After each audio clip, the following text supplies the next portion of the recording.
എൻ്റെ എല്ലാ കൂട്ടുകാർക്കും നേത്യാസ് മാജിക്കിലേക്ക് സ്വാഗതം. ഇന്ന് ഞാൻ എഗെയിൻ ഒരു നാടൻ റെസിപ്പി ആയിട്ടാണ് വന്നിരിക്കുന്നത്. നമ്മളുടെ ഓണം സീരീസിലെ സെക്കൻഡ് റെസിപ്പിയാണ്.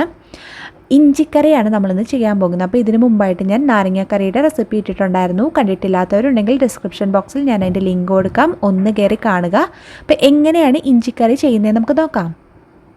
അപ്പം ഞാനിവിടെ 250 ഗ്രാം ഇഞ്ചിയാണ് എടുത്തിരിക്കുന്നത്. അത് തൊലിയൊക്കെ കളഞ്ഞിട്ട് വട്ടത്തിൽ വളരെ നൈസായിട്ട്, എത്രത്തോളം നൈസാക്കാൻ പറ്റുമോ അത്രത്തോളം നൈസായിട്ട് കട്ട് ചെയ്തെടുത്തിട്ടുണ്ട്. പിന്നെ ഞാനിവിടെ ഒരു 10-15 കൊച്ചുള്ളിയും വട്ടത്തിൽ കട്ട് ചെയ്തെടുത്തിട്ടുണ്ട്. ഒരു നെല്ലിക്ക വലിപ്പത്തിലുള്ള പുളി എടുത്തിട്ടുണ്ട്. അപ്പോൾ ഇത് നമുക്കൊരു 1/4 കപ്പ് വെള്ളത്തിൽ ജസ്റ്റ് ഒന്ന് സോക്ക് ചെയ്ത് വെക്കണം. ചെറിയ ചൂടുവെള്ളത്തിൽ സോക്ക് ചെയ്ത് വെച്ചാൽ മതി, അതാകുമ്പോൾ പെട്ടെന്നാകും. പിന്നെ 2 പച്ചമുളക് വട്ടത്തിൽ അരിഞ്ഞെടുത്തിട്ടുണ്ട്. പിന്നെ കുറച്ച് ശർക്കര എടുത്തിട്ടുണ്ട്. ഇനി ഇതിന് വേണ്ടുന്ന പൊടികൾ എന്തൊക്കെയാണെന്ന് നോക്കാം. ഞാനിപ്പോൾ ഇവിടെ 1.5 ടേബിൾ സ്പൂൺ മുളക് പൊടി എടുത്തിട്ടുണ്ട്. അപ്പോൾ ഇത് നല്ല എരിവുള്ള മുളകാണ്. കാശ്മീരി ചില്ലി കൂടി ഉണ്ടെങ്കിൽ അതുകൂടി മിക്സ് ചെയ്ത് എടുക്കുക, അതാകുമ്പം കുറച്ചുകൂടി കളർ കിട്ടും നമ്മളുടെ ഇഞ്ചിക്കറിക്ക്. പിന്നെ 1/2 സ്പൂൺ മല്ലിപ്പൊടി എടുത്തിട്ടുണ്ട്. പിന്നെ 1/4 സ്പൂൺ വീതം കായപ്പൊടിയും ഉലുവാപ്പൊടിയും എടുത്തിട്ടുണ്ട്. പിന്നെ നമുക്കിത് താളിക്കാനായിട്ട് 2 വറ്റൽമുളകും കുറച്ച് കറിവേപ്പില എടുത്തിട്ടുണ്ട്. പിന്നെ നമുക്ക് എണ്ണ വേണം, ഉപ്പ് വേണം, അത് ഞാനിവിടെ എടുത്തു വെച്ചിട്ടില്ല. ഞാനിവിടെ ഒരു പാൻ വെച്ച് കൊടുത്തിട്ടുണ്ട്. ഇനി ഇതിലേക്ക് നമുക്ക് എണ്ണ ചേർത്ത് കൊടുക്കാം. അപ്പം ഞാനിവിടെ വെളിച്ചെണ്ണയിലാണ് ചെയ്യുന്നത്. വെളിച്ചെണ്ണ എടുക്കുന്നതാണ് ഏറ്റവും നല്ലത്. പിന്നെ വെളിച്ചെണ്ണ ഇല്ലെങ്കിൽ നമുക്ക് റിഫൈൻഡ് ഓയിലിൽ വേണമെങ്കിലും ചെയ്തെടുക്കാം, പക്ഷേ വെളിച്ചെണ്ണയാണ് കൂടുതൽ ടേസ്റ്റ്. പിന്നെ ഇതിലേക്ക് നമ്മൾ കട്ട് ചെയ്ത് വെച്ചിട്ടുള്ള ഇഞ്ചി ഇട്ടിട്ട് നന്നായിട്ടൊന്ന് മൂപ്പിച്ചെടുക്കണം. നല്ല ക്രിസ്പായിട്ട് വരുന്ന രീതിയിൽ ഒന്ന് ഫ്രൈ ചെയ്തെടുക്കണം. അപ്പോൾ ഞാനിവിടെ 2 സെറ്റായിട്ടാണ് ഇഞ്ചി ഇട്ട് മൂപ്പിക്കാൻ പോകുന്നത്. അപ്പോൾ ആദ്യത്തെ സെറ്റ് നമുക്കൊന്ന് മൂപ്പിച്ചെടുക്കാം. ഇപ്പോൾ ഇഞ്ചിയുടെയൊക്കെ കളറ് കണ്ടോ, ചെറുതായിട്ടൊന്ന് മാറി വരാൻ തുടങ്ങിയിട്ടുണ്ട്. അപ്പോൾ ഇതുപോലെ നമുക്ക് നല്ലതുപോലെ ഇതൊന്ന് ക്രിസ്പാവുന്ന വരെ ഫ്രൈ ചെയ്യണം. ഇപ്പോൾ ഇഞ്ചിയൊക്കെ നന്നായിട്ട് മൂത്ത് വന്നിട്ടുണ്ട്, കണ്ടോ, ഒരു ഗോൾഡൻ ബ്രൗൺ കളറായി വന്നിട്ടുണ്ട്. അപ്പോൾ ഈ ഒരു പരുവം മതി. ഇനി കൂടുതലിട്ടാൽ ഇത് കരിഞ്ഞു പോകും. അപ്പോൾ ഇതിന് നമുക്ക് വേറൊരു പാത്രത്തിലേക്ക് മാറ്റാം. അപ്പോൾ എല്ലാ സൈഡും നല്ല പോലെ ഒന്ന് മൂത്ത് വരണം, ശ്രദ്ധിക്കുക. അപ്പോൾ ഇതുപോലെ നമുക്ക് ബാക്കി ഇരിക്കുന്ന ഇഞ്ചി കൂടി നന്നായിട്ടൊന്ന് മൂപ്പിച്ചെടുക്കാം. അപ്പം ഞാനിപ്പോൾ ഇഞ്ചി 2 സെറ്റും മൂപ്പിച്ച് മാറ്റി വെച്ചിട്ടുണ്ട്. ഇനി അതേ എണ്ണയിലേക്ക് നമ്മൾ കട്ട് ചെയ്ത് വെച്ചിട്ടുള്ള കൊച്ചുള്ളി ചേർത്ത് കൊടുക്കാം. അതിൻ്റെ കൂടെ തന്നെ നമ്മൾ കട്ട് ചെയ്ത് വെച്ചിട്ടുള്ള പച്ചമുളക് കൂടി ചേർത്ത് കൊടുക്കാം. ഇനി ഇതും നമ്മൾ ഇഞ്ചി മൂപ്പിച്ചതുപോലെ നന്നായിട്ടൊന്ന് ഒരു ഗോൾഡൻ ബ്രൗൺ കളറാകുന്നത് വരെ ഫ്രൈ ചെയ്തെടുക്കണം. ഇപ്പോൾ ഉള്ളിയുടെ കളർ ചെറുതായിട്ടൊന്ന് മാറിയിട്ടുണ്ട്. അപ്പോൾ ഈ ഒരു ടൈമിൽ നമുക്ക് 2 തണ്ട് കറിവേപ്പില കൂടി ചേർത്ത് കൊടുക്കാം. ഇനി ഇത് നന്നായിട്ട് കളറ് ചേഞ്ചായി വരുന്നത് വരെ നമുക്ക് മൂപ്പിച്ചെടുക്കാം. ഇപ്പോൾ ഉള്ളിയുടെ കളറും നന്നായിട്ട് മാറി വന്നിട്ടുണ്ട്, നല്ല ഗോൾഡൻ ബ്രൗൺ കളറായി വന്നിട്ടുണ്ട്. പിന്നെ ഇത് നമുക്ക് വേറൊരു പാത്രത്തിലേക്ക് മാറ്റാം. എന്നിട്ട് ഇതൊന്ന് തണുത്ത് കഴിയുമ്പോഴേക്കും നമ്മൾ മൂപ്പിച്ച് വെച്ചിട്ടുള്ള ഇഞ്ചിയും ഈ ഉള്ളിയും കൂടി ഒരു മിക്സിയുടെ ജാറിലേക്ക് ഇട്ടിട്ട് ഒന്ന് ക്രഷ് ചെയ്തെടുക്കണം. അപ്പോൾ ഇതൊന്ന് നമുക്ക് തണുക്കാനായിട്ട് മാറ്റി വയ്ക്കാം. അപ്പോൾ ഞാൻ ഒരു മിക്സിയുടെ ജാറിലേക്ക് മാറ്റിയിട്ടുണ്ട്. ഇനി ഇത് നമുക്കൊന്ന് പൊടിച്ചെടുക്കാം. അപ്പോൾ ഒരുപാട് അരഞ്ഞു പോകണ്ട, ബാക്ക് ബട്ടൺ യൂസ് ചെയ്തിട്ട് ഒന്ന് പൊടിച്ചെടുത്തിട്ട് വരാം. ഇത് ഞാനിപ്പോൾ ഇവിടെ ഇത് പൊടിച്ചെടുത്തിട്ടുണ്ട്, കണ്ടോ, ഒരു തരിതരിയായിട്ടാണ് പൊടിച്ചെടുത്തിരിക്കുന്നത്. നമ്മൾ അങ്ങനെ വേണം പൊടിച്ചെടുക്കാൻ, അല്ലാതെ ഒരുപാട് അങ്ങോട്ട് അരഞ്ഞു പോകരുത്. ഒരു തരിതരിയായി കിടക്കുന്ന പരുവത്തിന് വേണം പൊടിച്ചെടുക്കാൻ. അതുപോലെ തന്നെ നമ്മളിത് മിക്സിയുടെ ജാറിലേക്ക് ഇടുമ്പോൾ മിക്സിയുടെ ജാറിലൊന്നും ഒട്ടും വെള്ളത്തിൻ്റെ അംശം പാടില്ല. അപ്പോൾ അതൊക്കെ ഒന്ന് ശ്രദ്ധിക്കണം നമ്മൾ ഈ ഒരു കൂട്ട് ചെയ്യുമ്പോൾ. നമ്മൾ നേരത്തെ ഫ്രൈ ചെയ്യാനെടുത്ത അതേ ഓയിൽ തന്നെയാണ് യൂസ് ചെയ്യുന്നത്. അഡീഷണൽ ഓയിലൊന്നും യൂസ് ചെയ്യുന്നില്ല. അതിലേക്ക് നമുക്കിനി 1 ടേബിൾ സ്പൂൺ കടുക് ഇട്ട് കൊടുക്കാം. ഇനി കടുക് ഒന്ന് പൊട്ടി വരട്ടെ. ഇപ്പോൾ കടുക് പൊട്ടി വരാൻ തുടങ്ങിയിട്ടുണ്ട്. ഇനി ഇതിലേക്ക് നമ്മൾ എടുത്തു വെച്ചിട്ടുള്ള വറ്റൽമുളകും കറിവേപ്പില കൂടി ചേർത്ത് കൊടുക്കാം. എന്നിട്ട് ഇതൊന്ന് മൂത്ത് വരുമ്പോഴേക്കും നമുക്ക് ഫ്ലെയിം ഓഫ് ചെയ്യാം. കാരണം നമുക്കിനി അടുത്തത് പൊടികളാണ് ചേർക്കാനുള്ളത്. അപ്പോൾ നമ്മൾ ഇത്രയും തീയിലിട്ട് പൊടികൾ ചേർത്താൽ അത് പെട്ടെന്ന് അങ്ങ് കരിഞ്ഞു പോകും. ഇതിപ്പോൾ ഒന്ന് മൂത്ത് വന്നിട്ടുണ്ട്. അപ്പോൾ ഇനി നമുക്കിത് ഫ്ലെയിം ഓഫ് ചെയ്തിട്ട് ഒന്ന് വെയിറ്റ് ചെയ്യാം. ഞാനിപ്പോൾ ഫ്ലെയിം ഓഫ് ചെയ്തിട്ടുണ്ട്, ജസ്റ്റ് ഒന്ന് ചൂടാറിയിട്ടുണ്ട്. 1 മിനിറ്റ് ഞാനൊന്ന് വെയിറ്റ് ചെയ്തു.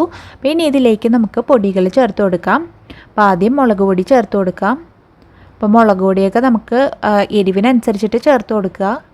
ഞാനിപ്പോൾ ഇവിടെ 1.5 സ്പൂണാണ് ചേർക്കുന്നത്. പിന്നെ 1/2 സ്പൂൺ മല്ലിപ്പൊടി ചേർത്ത് കൊടുക്കാം.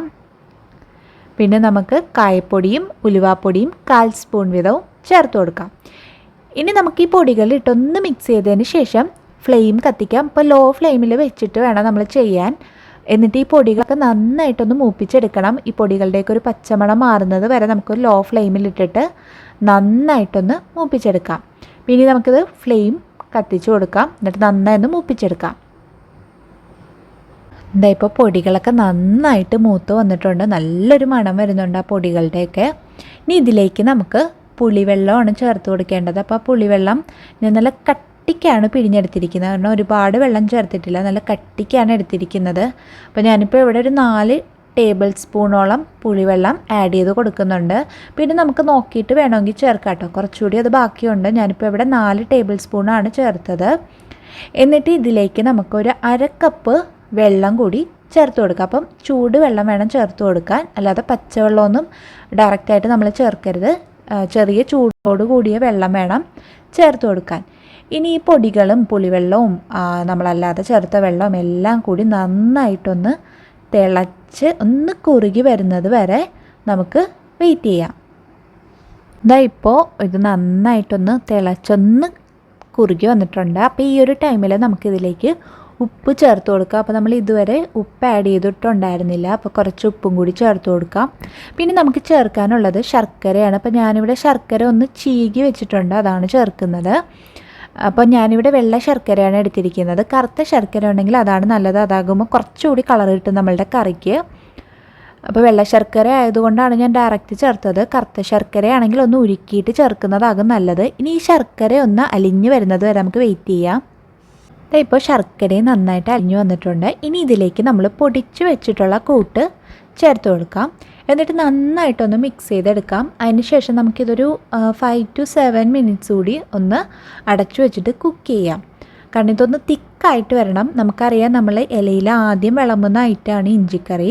അപ്പോൾ അതിൻ്റെ കൺസിസ്റ്റൻസി എന്ന് പറയുമ്പോൾ നമ്മളത് ഒഴിക്കുന്ന ഭാഗത്തുനിന്ന് പരന്ന് പോകാതെ കുറച്ച് തിക്ക് കൺസിസ്റ്റൻസി ആണല്ലോ. അപ്പോൾ ആ ഒരു കൺസിസ്റ്റൻസി എത്തുന്നത് വരെ നമുക്കിത് കുക്ക് ചെയ്തെടുക്കണം.